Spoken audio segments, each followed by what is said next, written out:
everyone. Welcome back to Relax with Animal Facts.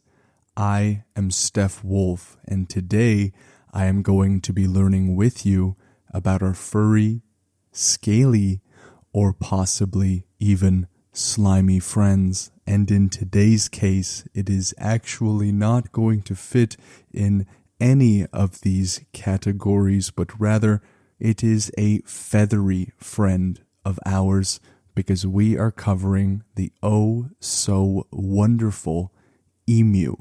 This, of course, is a very special listener episode dedicated to Ananya. I hope I am saying your name right. Thank you, Ananya, for writing into the show. This episode would not have been possible without your suggestion, and I can only hope that you enjoy your very own episode. For those of you that want to learn about a particular animal that you find super cool or super interesting, you can always reach out to the show in one of 4 ways. The most popular option of requesting an animal seems to be the Instagram, which is the handle at Relax with Animal Facts. You can send me a message with an animal request and something you like about the show or any funny stories that you have. You can also submit the same thing by going to relaxwithanimalfacts.com and submitting an animal request through the little tab at the top. And you can always reach out to the show directly through the email relaxwithanimalfacts@gmail.com. The last option is always a carrier pigeon option. I am still awaiting many of your currently flying pigeons from what I have been told. I will make sure to send them back pronto as soon as they arrive. The reason we had a break in between the last episode and this one was because it was the end of season 4. The last episode was the 100th episode of the podcast. And here we are starting episode 101 with the emu.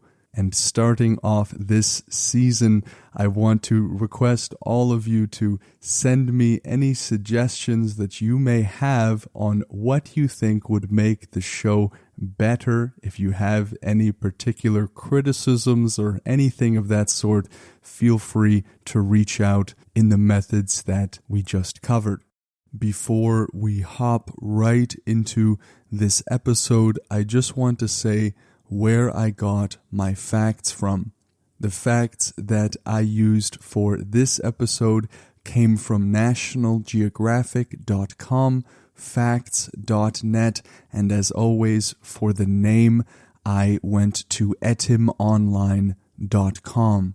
All of the resources used in this episode will be linked in the show notes or the description of wherever you are listening. And if you want to learn more and go to those resources, you are absolutely encouraged to do so.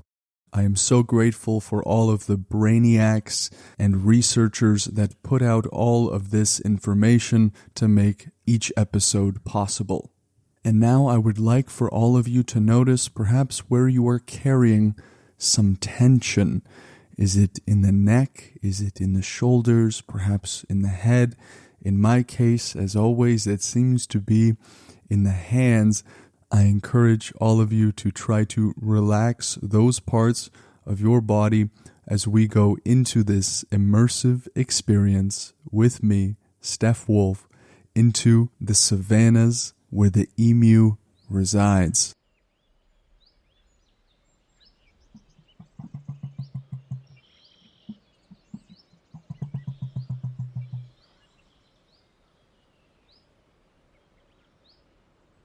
Now, when we are trekking through the savannah and for the first time, or perhaps not for the first time, laying our eyes on the emu, it may look oddly similar to another fan favorite, which is the ostrich. So right off of the bat, I would like to first talk about what are the differences between emus and ostriches. The differences between these two creatures will range from things such as size, habitat, wingspan, feet, diet, even speed. So let us just walk through some of these differences. The first and probably one of the more important differences is that the main habitat of the emu is in Australia, while the main habitat of the ostrich is Africa. So although ostriches and emus run very quickly, I do not believe they run quickly enough to skip across the ocean to visit one another. The next most important distinction is the sheer size difference between them. The emu, when standing up nice and straight, is going to be about 7 feet tall and weigh in at an incredibly impressive 150 pounds. The ostrich, on the other hand, is going to be up to 9 feet tall and weighing over double at 320 pounds. We can think maybe of the emu as a little brother of the ostrich. The lifespan of the emu is going to be about 10 to 20 years, while the ostrich is going to be 30 to 50. There are significant differences in their wings, the emu sporting a humble, small, discreet pair of wings, while the ostrich has large wings that have a maximum wingspan of over 6 feet. Now, if we were to spot the footprints of the emu and ostrich, we would be able to tell the difference very quickly. After we were to brush aside some of the savannah dust, we could see that the emu has 3 toes while the ostrich has 2. So there is something that the emu has more of. We will get into how fast the emu runs in just a moment, but the ostrich runs just a bit faster. And last of all, the color difference between these two, that ostrich is going to have that dark brown or maybe even black body with some of their characteristic white patches, and will usually have pink or white on their legs, their face, and their neck. The emu, in contrast, is going to be just mostly dark brown to black. With those differences in mind, I think we are more ready to pull out the binoculars and get a closer look on what makes the emu unique and special. The common name is just that. It is the common emu, and it has a scientific name that is prone to giving me a headache, and so I will do my best to pronounce it for all of your entertainment. It is the Dromaeus novei hollandiae.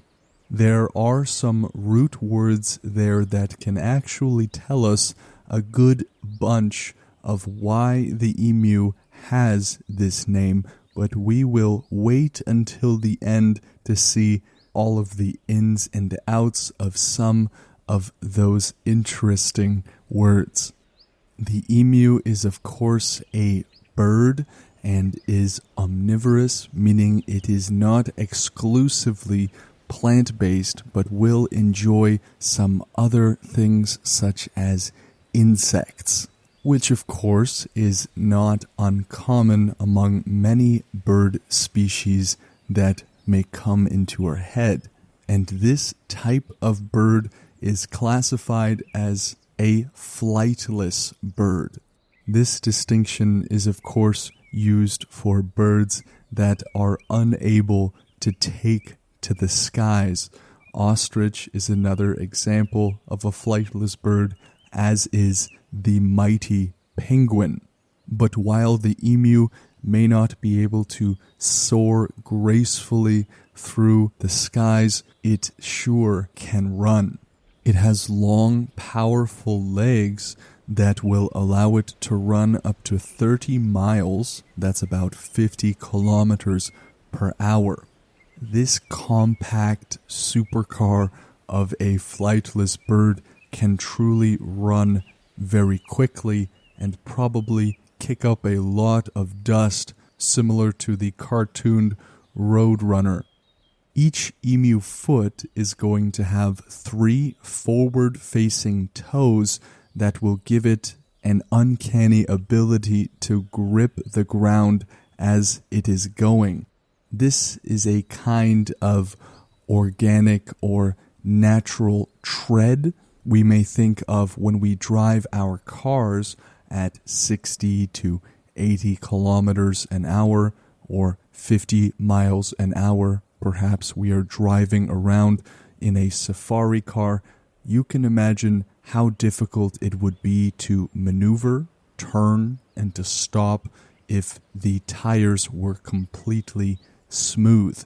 So to ensure that the emu is able to change directions, stop, and keep its traction with the ground, their forward-facing toes will do the job magnificently, not only serving as a bit of traction or tread with the dusty floor, but these 3 toes will thrust this powerhouse of a bird forward to run its incredible speeds.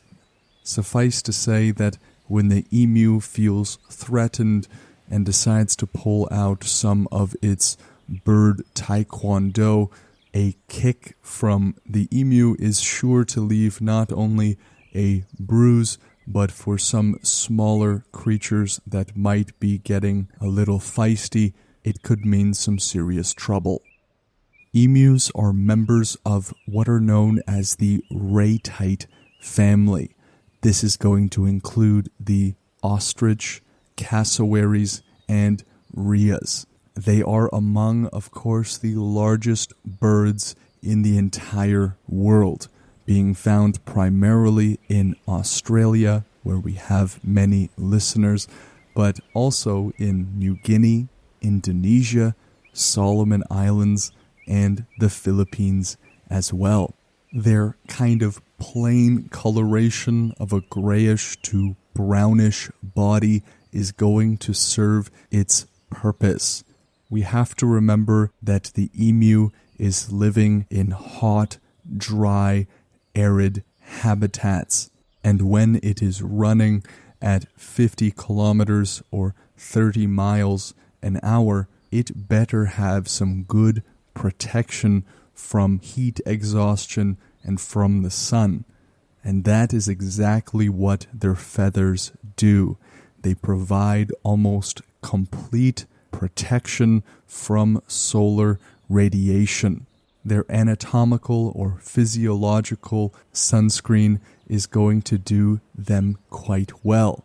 As far as I know, there probably is not sunscreen that has a high enough SPF level to match that of the emu's protection from the sun.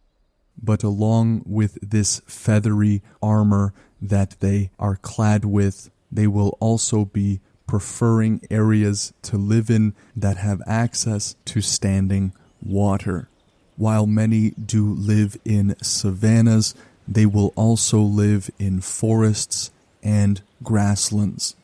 This means that they are going to range over large areas, foraging on fruits, seeds, plant shoots, small animals, animal droppings, and insects. They will mate and nest over the Australian winter, which I'm sure is great in comparison to the Canadian one. But this whole mating and nesting process is not always a loving affair. Females have been known to fight quite viciously with one another over unpaired males. this conflict can leave one or the other with some serious damage and even affect their ability to survive. As we have learned before, kicks from emus are not something that has a wait list. Now, synonymous with many other bird species, they will mate in pairs and stay together for up to 5 months, after which the females will lay these large emerald green eggs in expansive ground nests. The males will incubate the eggs for about 7 weeks or so without drinking, feeding, leaving the nest, and even defecating. The females, meanwhile, have often moved on, sometimes mating with a different male in the same season. The chicks will stay with their dad for about 4 months until they are able to eat on their own. The predators of the emu include dingoes, wedge-tailed eagles, and even snakes, as well as other nest raiders. They are, of course, most vulnerable as they are little baby birds in their eggs, as they are entirely reliant on the protection of their parents. The emu also has interesting sleep habits. They will settle down around sunset, but will not actually stay asleep during the night time. They will instead wake up periodically, snack on their surroundings, or go to the bathroom before going back to sleep. Suffice to say that for many, this may be eerily familiar. Scientists observing the birds' nighttime behavior note that they usually wake up every 90 minutes or so and stay awake for 20 minutes before going back to sleep. When sleeping, the emus will fold their necks onto themselves while crouching down against the ground. They will also arrange their feathers so that when it is raining out there in the Australian bush, they will redirect the water to flow onto the ground. Scientists have also noted this as a form of natural camouflage, as from afar the emu may look like a large rock or a mound of some sort to any predator looking in their direction. Now let us go to the name emu. Where does it come from, or what does it mean? I am going to be reading 2 different things, one of which is a story regarding the possibility of the emu's genesis, at least of their name. The most common theory states that the name emu was derived from an unknown Arabic word that Portuguese explorers first used for cassowaries in the region of New Guinea.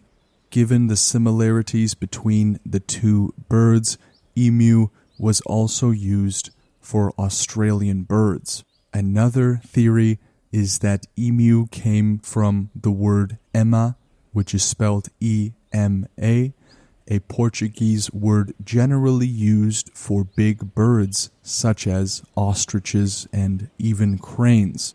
However, Australian Aborigines have their own names for the bird with no connection to the emu. All of these names are ones in which I would rather not pronounce because I am sure to butcher them. Etym Online describes the etymology of the word emu as deriving back to the 1610s and uses that origin of the Portuguese word ema for crane, ostrich, or other big birds. And Etym Online also describes that it is perhaps based on a folk etymology of a native name. So as we can see, the reason we call things like we do is not always so easily explained or traced. Now, while we are here, out in the arid savannah. I am going to read a review coming all the way from the United States of America, pretty far west from where we are, or maybe even east if you think about it that way. But the person who wrote this has the username Meggy1019, and Meggy writes, "The only thing I hate about this podcast is I didn't find it sooner. I love listening every night before bed. Your voice is so, with a lot of O's, soothing. I love how I can hear you smile. I can tell you truly love doing this, and I love listening. Please keep the EPs coming." Thank you, Meggy1019, for your very kind review. I am so happy that you did find the podcast, regardless of how long you were away from our safari. You are now on board, and all of us are very glad to have you with us. If you wish to leave a review because you like the show, maybe it has helped you, leaving a review is one of the biggest ways that you can give back to the show, but your listenership means the world.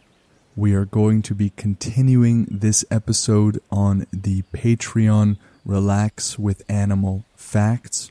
All of that information will be in the description, so I hope to see many of you there.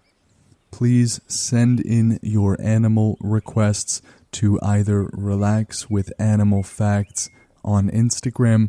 You can submit directly through the relaxwithanimalfacts.com website or through the email relaxwithanimalfacts@gmail.com.